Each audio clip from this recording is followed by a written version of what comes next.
Hey folks, we're brought to you today by Squarespace, the easiest way to build a website, blog, or online store. Squarespace is the place where we built harrisfootball.com. Features a simple interface, beautiful templates, and incredible 24/7 customer service. Seriously, the customer support is amazing, way better than I ever believed it would be. Try Squarespace today at squarespace.com, and when you check out, use offer code Harris to get 10% off. Squarespace, build it beautiful. Now let's get to the show. It's the Harris Football Podcast with your host, Christopher Harris. Welcome. All right. Welcome in. I am Chris Harris. This is the Harris Football Podcast. So I was watching Broncos-Lions last night, making notes, like I always do. And a knock comes at the door, and it's several neighbors and the neighbor dog, Sam. And they're like, come outside, come out and see the eclipse. So I stand there in the cold, and the moon starts to turn orange. And I guess that's cool enough, though I can't help but think CGI has basically turned my capacity for actual wonder at the physical world into goo. But anyway, there it is, the blood moon. Except then my neighbor Connie turns to me and says, "You should love this. It looks like a deflated football." And that's how you know your life is completely being taken over by the NFL. That's a pretty intense special effect Roger Goodell arranged specifically for me. Ben Roethlisberger hurt. Marshawn Lynch hurt. Chris Ivory, the ultimate groin shot of the week. The Jets decide, hey, let's make him active and then not play him. Won't that be funny? As if you really needed a lesson that the NFL teams are total liars and we should never listen to them, ever. Just brutal. A total eclipse of the fart. Today's kickoff. Well, it's Monday, so the game tape watching has begun in earnest. I'll cover half the games today. I'll discuss what I saw on game film from Eagles-Jets, Falcons-Cowboys, Bengals-Ravens, Saints-Panthers, and Dolphins-Bills. Then we've got another version of the Flexual Healing song that's sweeping the nation, along with some news about new listener-created songs coming soon. And then Nick Raducanu from Project Roto will come aboard, and we'll talk about Jags-Patriots and Broncos-Lions and preview the Monday night game. As I said off the top, we're brought to you by Squarespace today, and I want to mention how easy it was for us to get harrisfootball.com off the ground, all thanks to Squarespace. You don't have to code your new website at all. You use Squarespace's templates, and you can make it look like pretty much anything you want. And even if you run into questions, you won't believe how good the customer service is. We sent off several questions via email as we were building the site, and Squarespace gets back to you in a matter of minutes. They've got insanely great follow-up. It's actually literally amazing how committed they were to helping us figure out how to build what we wanted to build. Start your own free trial site today with no credit card required at squarespace.com.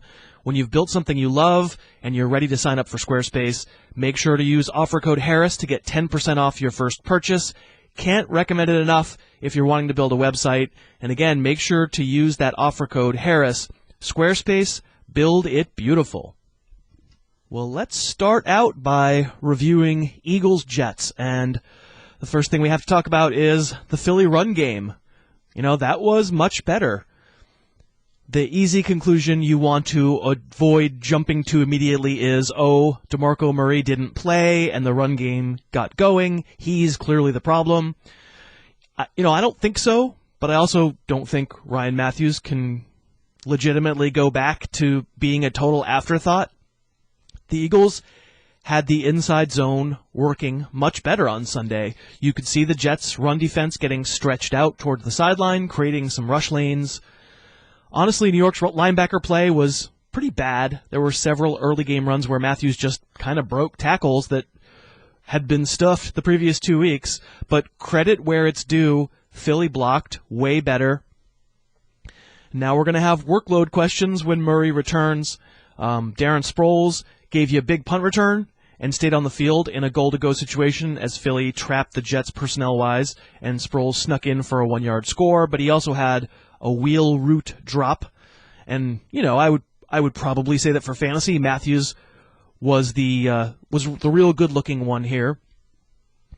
Thousands of people read Sal Pagliantonio's report before game time that Darrelle Revis was going to be following Jordan Matthews all over the field, and hundreds of those people tweeted me in a panic, and then the game started, and if Revis ever recovered Jordan Matthews, I'm not sure I saw it. What's that, you say? Someone in the Jets organization lied to a reporter? Why, I'm completely shocked. It's almost as though the NFL teams decide not to tell the world their plans before the games start.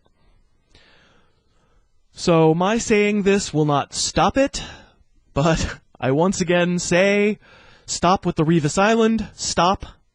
A single corner is not a reason not to use a very good receiver. Matthews was half an inch away from a second quarter touchdown. He drew a long pass interference call on Buster Screen, not Darrelle Revis. Stop. No more. Stop.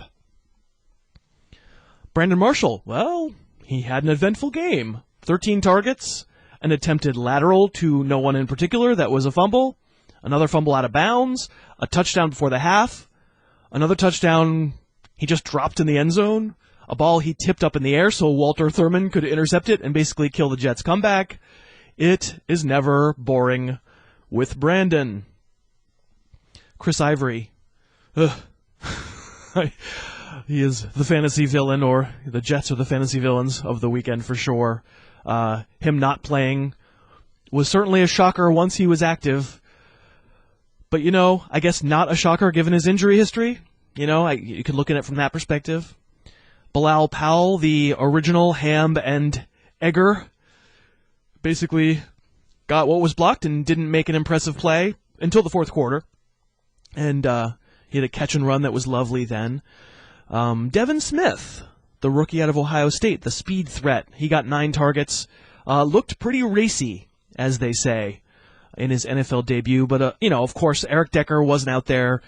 In a deep league, I think I would have an eye on Devin Smith. He was a favorite of mine in this spring's NFL draft. I think I'd probably own him before owning Nelson Aguilar at this point, who didn't have a catch and didn't get credit for a drop, but that was only because one of his drops, or his drop for the day, was called back for a penalty, but he did have a bad one in the first quarter. You know that feeling you get when you can get things done with just a click of your mouse. It can't get more convenient than that. And now you can even get your mailing and shipping done without leaving your desk thanks to Stamps.com. Stamps.com turns your PC or Mac into your own personal post office that never closes. Buy and print official U.S. postage for any letter or package using your computer and printer.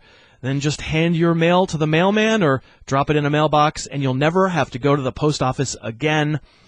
When we send our trivia winners swag, we use Stamps.com, and it's a great time saver for us. Right now, sign up for Stamps.com and use my offer code Harris for this special offer, a 4-week trial plus $110 bonus offer, including postage and a digital scale. Don't wait.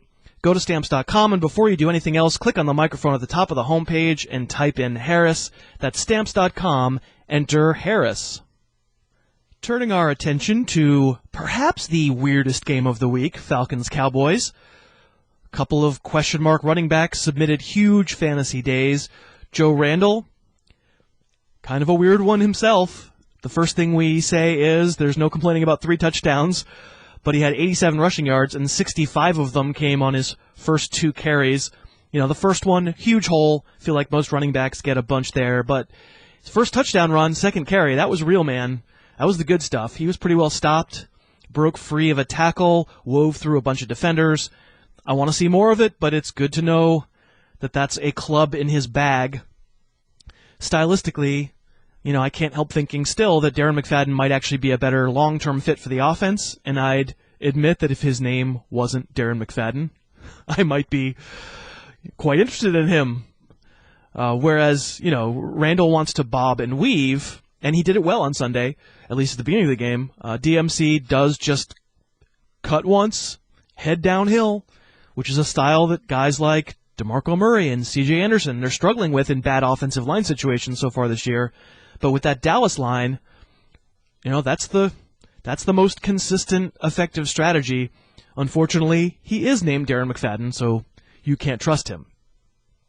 As for Devonta Freeman, again, we'll take 3 touchdowns, but his day was much more impressive and really, for me, completely unexpected, even against a Cowboys defense I thought was suspect.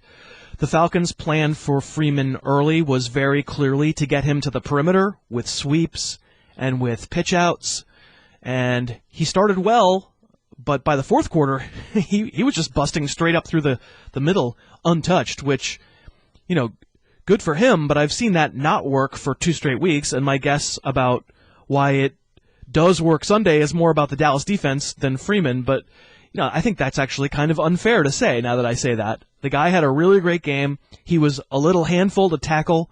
He really literally dished out punishment to Cowboy safeties. I'm not going to get carried away in week 4 if Tevin Coleman doesn't play, but I'm going to rank Freeman higher than I did this week. This game starts to turn when the Cowboys are up 21-7 late in the second quarter. Brandon Weeden goes all Brandon Weeden and throws a dumb, stupid, horrific pick that has kind of defined his career to this point. Terrence Williams drew a long pass interference early in the game but had 0 catches in case you believed Weeden was ready to support any consistent aerial fantasy weapons. The thing he does best is check down to Lance Dunbar, and that's good for Lance Dunbar. Point per reception guy. Julio Jones, I don't need to say a lot. He's awfully good. Roddy White got credited for 0 targets, which isn't exactly fair. He had 1 catch wiped out by penalty. Another end zone target that he didn't catch also wound up not counting because of a penalty. In 2 receiver sets, he and Leonard Hankerson essentially split time. Hankerson had 2 drops on Sunday, but this is less about worrying whether Hankerson is a great fantasy option, because he's not, and more about Roddy White kind of isn't either. I think in 12-team leagues, you're getting pretty close to dropping him. Another crazy game, Bengals-Ravens, also known as the Steve Smith and A.J. Green Power Hour. Well, to be fair, a little Marvin Jones worked in there too. These defenses took really different approaches to trying to stop the star receivers. The Ravens, they had Jimmy Smith on Green pretty much everywhere he went, when Green lined up on the outside at least. And Smith did have 1 nice interception in the end zone, but otherwise he kind of got dog-walked all over the field. Meanwhile, the Bengals, a lot of the time, zoned up on defense, and Smith just ate that alive. I don't know how at some point you don't stop letting Steve Smith run to the soft spot and just stop, but they really kind of never did. The Bengals really tried anything and everything to get Jeremy Hill going, including 1 crazy shift where Andrew Whitworth split out wide and they handed it to Hill with like a diminished offensive line, but didn't work. Nothing really got him untracked. It's funny, in the fantasy world, when it's a player you liked all summer, like Jeremy Hill, you say, oh, it's not his fault, there was really no room to run. And when it's a player maybe you don't like as much, maybe C.J. Anderson, Alfred Morris, maybe Joique Bell, you say, oh, that guy can't play at all. The fact is, I have told you this for a year. Hill is a limited player. He's not a jack of all trades. He gets phased out when Cincy goes, hurry up. And so, Gio Bernard was out there a lot more than Jeremy Hill was. And, just the truth is the Bengals aren't moving anyone in the run game up front right now.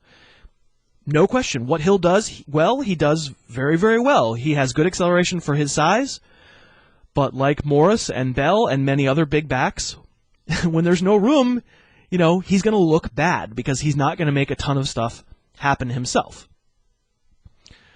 Then again, take Justin Forsett going the other way.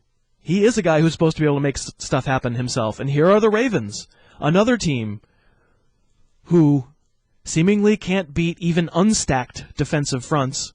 And the Bengals and Ravens are supposed to have 2 of the best offensive lines in the league. Forset's undersized, isn't making a ton of guys miss right now. He's supposed to be able to do that, but he's not. I'm not really blaming him. I see the Ravens basically giving up on the run so easily, time and time again. I don't know, man. It's frustrating. There are a lot of frustrating running backs right now. Put it this way. The way Forsett and his line played last year, that takes a special simpatico, It's like group timing. Given how many running backs are struggling, it's pretty obvious how difficult that simpatico is to achieve, and the Ravens are not achieving it, and Forsett just keeps getting stuffed and not making guys miss. But folks liked him this summer, so he's not bad. It's not his fault. And my point isn't that he's bad. My point is, watch this stuff without bias. You're going to see a lot of running backs struggling in much the same way. No room to run. Crockett Gilmore had an early catch called back by penalty, had a nice conversion on the 3rd and 8. It felt like he'd be a big part of the plan, and then he basically disappeared at halftime, and he lost looks to Max Williams and Nick Boyle. We keep thinking that, a secondary target needs to develop consistency in Baltimore, and it keeps not happening. Tyler Eifert. Oh, you're a tight end. Your initials are even TE. He had a touchdown taken away by the Dez Bryant rule at the goal line on a 4th down. And he also had a long first quarter gainer called back by a penalty. Otherwise, very quiet, no catches. Andy Dalton. Am I wrong, or is there just something creepy about guys who play football in their wedding rings? Listen, Dalton's not made that many crushing mistakes so far, but he's still literally, I think, the best bet in the league to call a timeout because the play clock is running down and then get a delay of game penalty coming out of that timeout. Did it Sunday in the red zone. He's also one of the only guys who's going to make, an incredibly stupid play, taking a dumb sack, a fumble 6 that Baltimore gets, and then the very next play, he's going to come back and throw an 80-yard bomb for a touchdown to A.J. Green. I will tell you, Bengal fans, I do not know how you do it with this guy. Today's film review is brought to you by DraftKings. As the season keeps going and more players get hurt, we sometimes find that our commissioner-style teams are totally cooked. If you've got Ben Roethlisberger, Dez Bryant, Andre Ellington, your team is hurting and there may be no coming back from it, but DraftKings keeps the season fun. With DraftKings, you draft a new team any week you feel like playing. You look at the matchups, you look at the salary cap and the player salaries, and you pick the team you think will perform best this week. Dez's broken foot can't torpedo your whole season here. It's awesome that DraftKings makes a new millionaire every single week, and you can also play games for lower stakes like I do, like the 50-50s, where all you have to do is finish in the top half of all the people playing in your contest, and you double your money. I really play DraftKings every week, often against Harris Football listeners. So go to DraftKings.com, and when you sign up, make sure you enter the offer code Harris, and they'll give you a free entry. That's DraftKings.com, offer code Harris.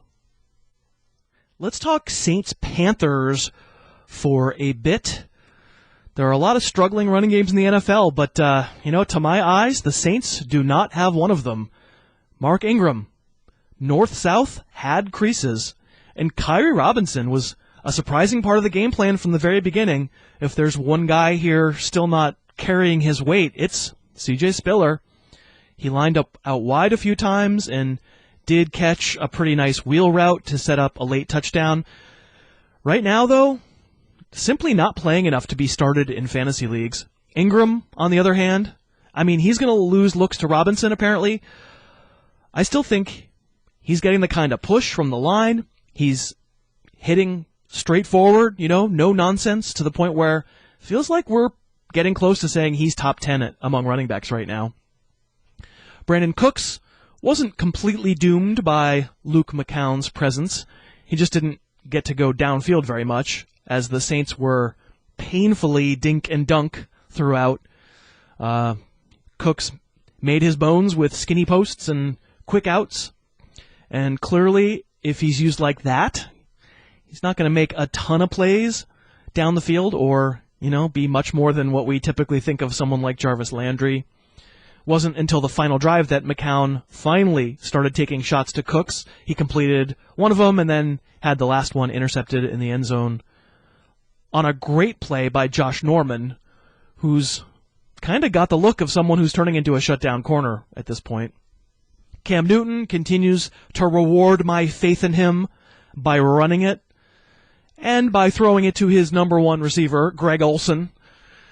There are going to be weeks where it goes bad for Cam because he really can't get consistency from anyone else in that receiving core, but I'm still cool with him as my fantasy starter. As for Jonathan Stewart, he did lose some red zone looks to Mike Tolbert, but the idea that he's always pulled in favor of Tolbert in the red zone is not true. Stewart had red zone carries in the second quarter, in the third quarter, and he just didn't do anything with them, which I'm not going to say that's a great defense for him, but workload-wise, I'm not really that worried about it. In this current NFL, for me, Stewart is still an every-week starter at running back. Buffalo, Miami. What a fun game to watch the film of. Actually, Tyrod Taylor, kind of fun to watch. Threw 3 touchdown passes. One was, pretty simple pass to Charles Clay, where Clay did the hard part. One was a dart to Sammy Watkins. That was a lovely throw. And the last was totally blown coverage to Chris Hogan. But listen, the Bills aren't asking Taylor to do much that's complicated. But Taylor also isn't messing things up. And you know what? That's, again, today's NFL, it's more than I expected from Tyrod Taylor. In 2 of the Bills' 3 games, he's really made no bad throwing mistakes. And he's done it without needing to run all that much. As a thrower, it's a small sample size. He doesn't get a mulligan for some bad throws against the Patriots last week, but you take his 3 games of tape and you have to say, he's a lot more accurate than we've had any right to expect. Ryan Tannehill, not so much. There was so much garbage time in this game, so much Rashard Matthews racking up empty calories, that Tanny wound up nearly at 300 yards passing and did not deserve it. His first pick, a bad Jarvis Landry drop that bounced to a defender, but the second pick, end of the first half, was really Tannehill's fault. It was a safety blitz, but coming from so far away, Tannehill has to see that. He doesn't see it. He takes a hit and throws it anyway. The linebacker pick sixes it. The Bills are excellent on defense when they're not playing Tom Brady, so you can't come down too harsh. But in 2 of 3 games now, Tannehill really has not been ready for fantasy prime time. And when the box score gets so out of control, it's like, what's Lamar Miller going to really do?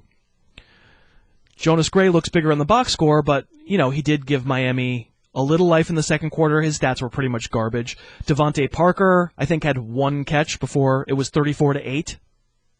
And by the way, Spellcheck has Devontae changed to Deviant. Let's see.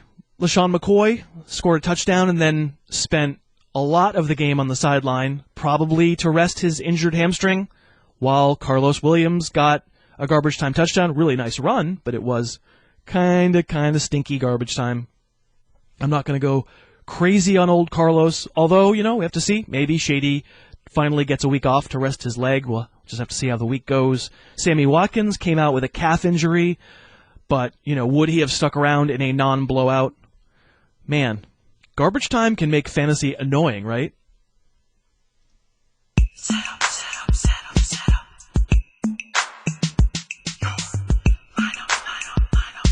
For my lineup's unappealing, I need flexible healing. Oh, Harris, please help me win this time before I lose my mind.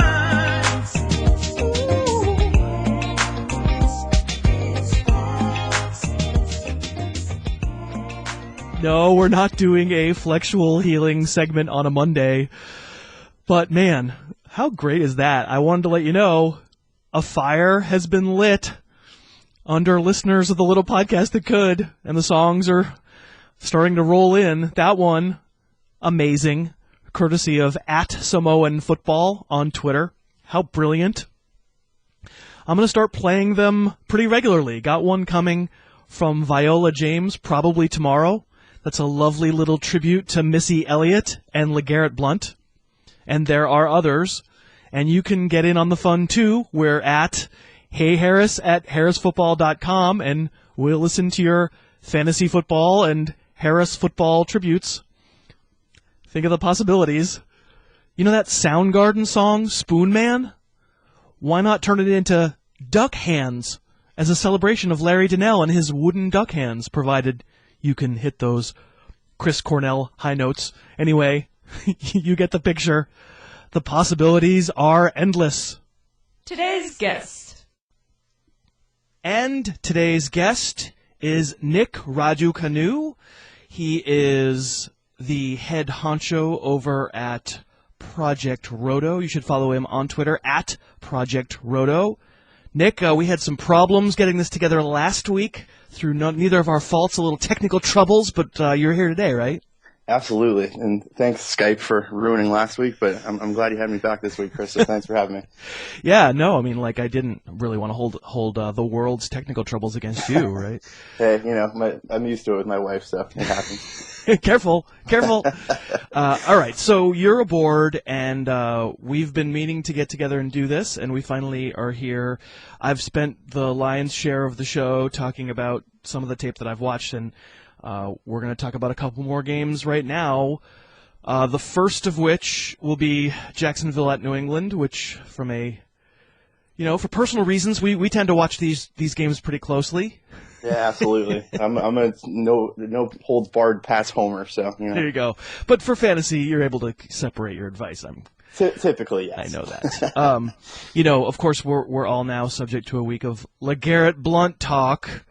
Yes. Where 2 weeks actually. Yeah, that's right, because the Pats are off in week 4. Yep. People start to treat him as though he's not a front-running doofus. He had 0 first-quarter touches Sunday. I'd argue 1 meaningful touch before it was 23-3. Yep. You've been watching New England backfields for a long time. People should totally bite on LeGarrette as a great fantasy option, right? I mean, yes and no. No. The answer is no. I think, the answer is no, but I think the answer with anything Patriots is they're a game plan team. And, as much as people like Rex Ryan want them to run into the strength of defenses, they're never going to. So, you saw last week with that whole Dion Lewis thing where Rex was like, I don't even know his name, and run the ball. Pats are never going to run the ball against a good defensive line. And conversely, they're never going to, throw Dion Lewis out there to catch 10 passes against a bad defensive line. So, I think if you look at their schedule, you can almost kind of figure out who the guy to start from week to week is. And I think Dion Lewis has a little bit more, of a feature back in him than Shane Vereen, for instance, did. But, for let's say week 6, I think we can probably bet that Blount's going to get a good 18, 20 carries, right? Yeah, who they play in week 6? Indianapolis. That's like that could be 70 points. Yeah. So, but then, the next week 7, Jets, that's a Dion Lewis game. So, I think Lewis is the guy to own, but there are going to be some Blount games here and there. I just think people shouldn't, like you said, get too crazy with the 3 touchdowns yesterday. Right. And the point would be also that I'm pretty sure this was a Dion Lewis game until it got totally out of hand. It was. You're right. Yeah. Yeah. This was a Dion Lewis game, which, we heard some insiders in New England saying that they'd heard from the team that it was a LeGarrette Blount game. And then there was the whole Dion Lewis birthday narrative yesterday too that I saw. Don't you love narratives? Don't they make our jobs easy? That was just great, yeah. I mean, it was actually James White got a lot of garbage time run. Yeah, yep, and it was one of those things where I'd have to go back and look at the offensive line a little more closely, but it was a lot of the backups in there besides Brady, and you and I know that Belichick doesn't like to take Brady out. Brady doesn't like to come out. I think as fans, we'd like to see him come out in those types of games. But yeah, it was mostly backups. And that's where, I'd put Blount in the middle of that. Like you said, he was kind of borderline garbage time guy yesterday. Totally. Absolutely. Don't be fooled. And plus, how many times are guys going to get tackled on the 1 yard line? Because that doesn't always happen either. Exactly. Right. All right. So we'll finish up my Patriots questions for you with Keyshawn Martin. So again, garbage time, he was traded, they traded for him from the Texans. The thought was, okay, well, at least he's been in Bill O'Brien's system. There's some overlap there. it seemed to me that he was essentially splitting time with Aaron Dobson. Dobson doesn't catch anything but draws a long pass interference call. We've still only got Edelman and Gronk. Gronk, what a slacker! Didn't score a touchdown. I mean, when are defenses going to decide to cover him? I don't understand. That just baffles me every week. I mean, those first 2 catches, it's like by himself. All right, but anyway, so we've only got 2 consistent Brady weapons, and Brady's playing so well. It would be awesome if we could get someone like a Brandon LaFell from last year. Yep. Keyshawn Martin is not that kind of player. Probably Aaron Dobson is supposed to be more that kind of player. But do you put any stock in Martin? Do you see it as a split job with Dobson? Do you just say, listen, we don't know enough, we just sort of need to watch some more? I think it's a little bit more of those last 2. I think they would like Dobson to be that fill-in for LaFell, and he kind of was 2 weeks ago against the Bills, although he still had the ball off his face mask that he seems to have every week, and he kind of disappeared yesterday. So yeah, I think they'd like Dobson to fill in the LaFell role, and unless I'm mistaken, they have in like 5 weeks until LaFell comes back. So we theoretically, as long as he's healthy, should see him soon. I'd buy Dobson over Martin. I think Martin's probably more one of those like special teams guys they like a little bit. Throw him in, like you saw yesterday, give him a few passes here and there. But yeah, I don't think Martin's anybody fantasy owner should be running out and grabbing. Totally with you there. Let's turn it around the other side. Ugly game for Jacksonville. An interesting storyline coming into week 3 was going to be whether Blake Bortles could play well and mistake-free for a second week in a row because he did. It was probably the first time in his career that he had a game like that, but in week 2 against Miami, he was legitimately good. Suffice it to say that he did not quite accomplish that goal. No, I thought he might be an okay DFS play yesterday for people trying to go a little bit out on a limb. He looked okay in patches, but I was not all that impressed with him. He didn't look wholly accurate. That one interception, I don't know who he was even throwing it to. That was just horrible. So, yeah, I think Bortles has a lot of growing up to do. I thought Robinson looked all right. There was a catch where he kind of came down on the sideline that would have made his stats look a little bit better. But, yeah, if you take out that, what was it, a 59, 60-yarder from Hearns, Bortles' stats don't look all that great yesterday. Yeah, and so, I don't think they're, other than DFS, maybe as a sneaky play, there's probably not too many folks who are relying heavily on Blake Bortles in their fantasy league, right? I sure hope not.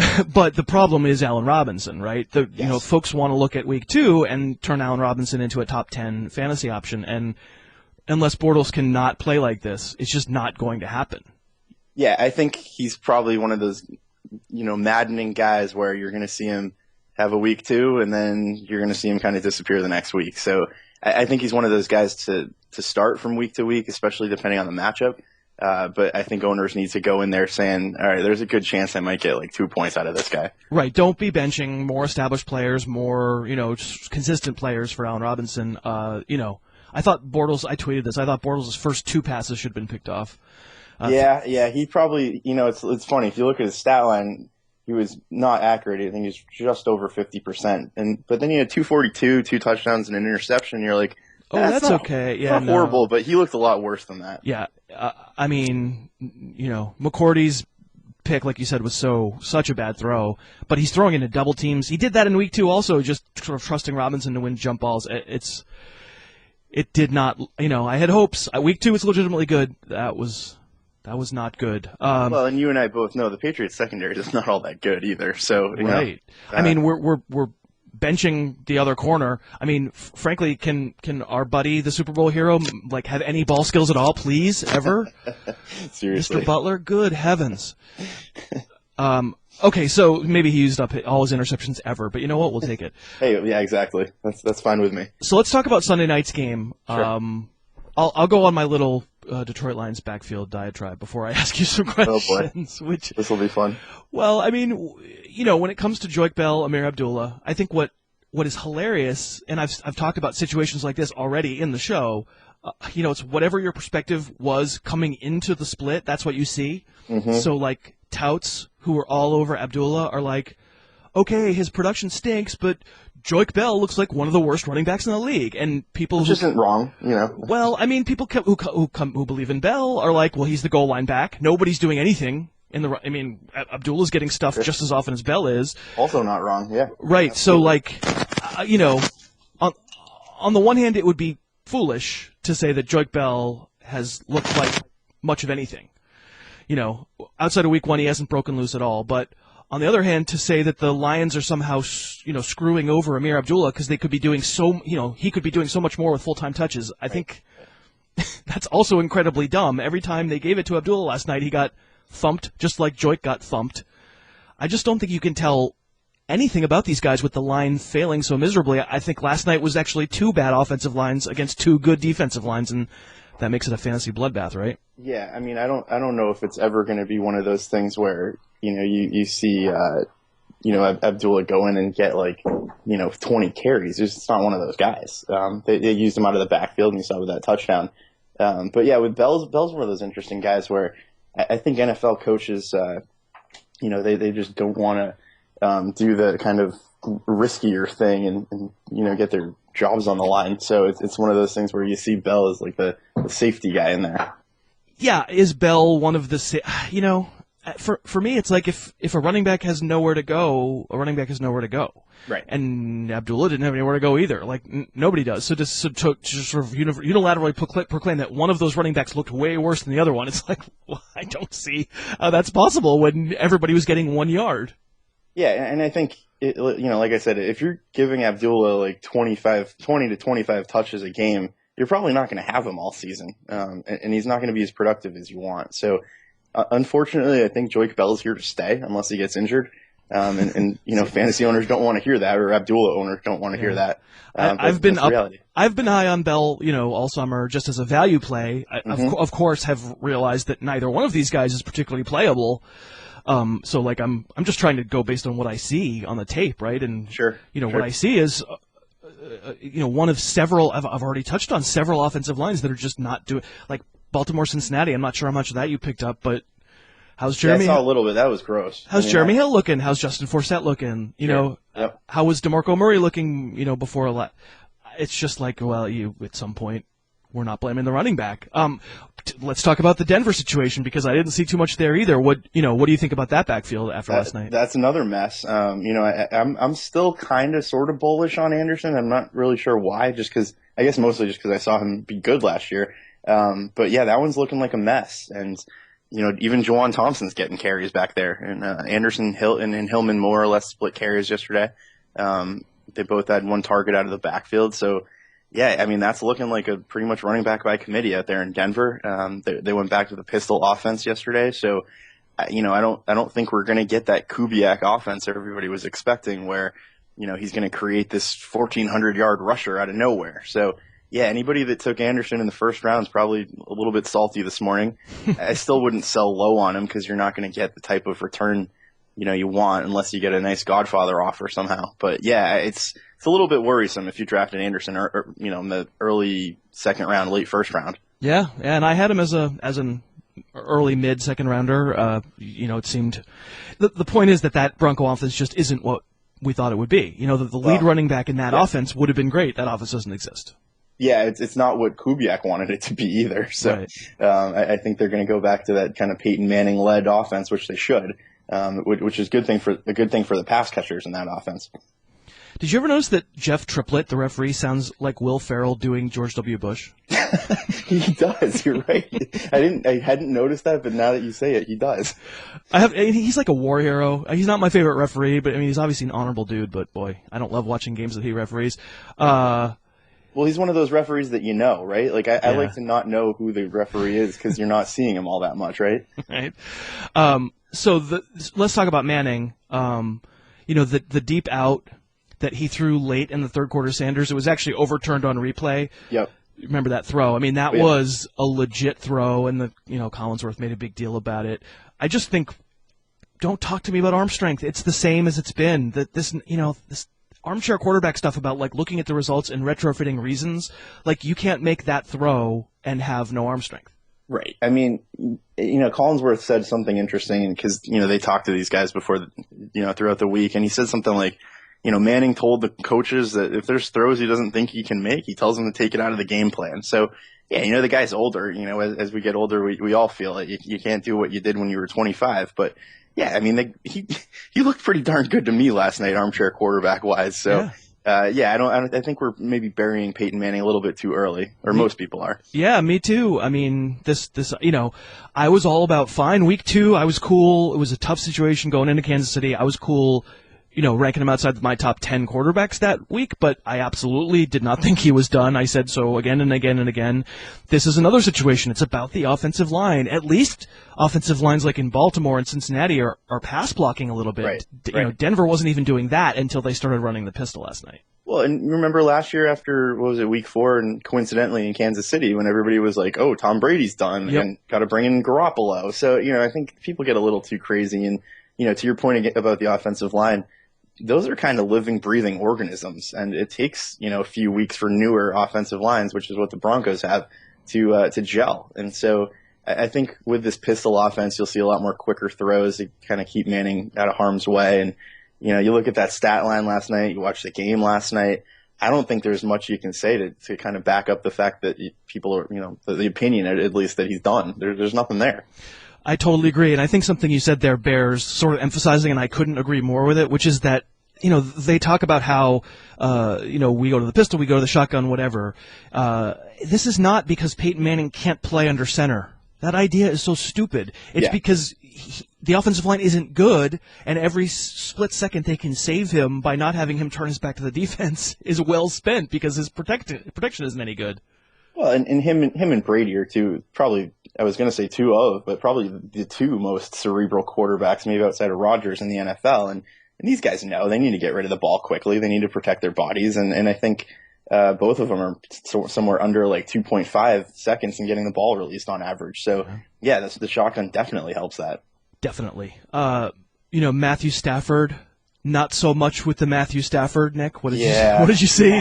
It's like the same thing it's been for years, really his whole career. It's like, you're like, all right, he's ready to put it together. And Collinsworth made a comment. He said, this is the game that Matthew Stafford has to win. He's at home. He's playing the Broncos. He has a drive to win this. And then there's the fumble. So, he's just so frustrating to watch. And, I thank the Lord I'm not a Lions fan like my buddy Josh Moore, 4 for 4. But, it's like one of those things where you're just like, come on, man, put it together. You've got the skills. I don't know if he's got, I don't mean to throw this on him, but so this is my armchair quarterbacking, but I don't know if he's got the mental consistency to get it done. He shows in flashes, but it's just like, he can't put it all together for a full game. I just haven't seen it. I 100% agree with you with the phenomenon. We have to speculate about the cause of it, whether it's his brain or something else, but 100% is just all this skill, all this arm talent, and can't put it together. And it doesn't help that I think Eric Ebron is the Matthew Stafford of tight ends. That's a great comparison, yes.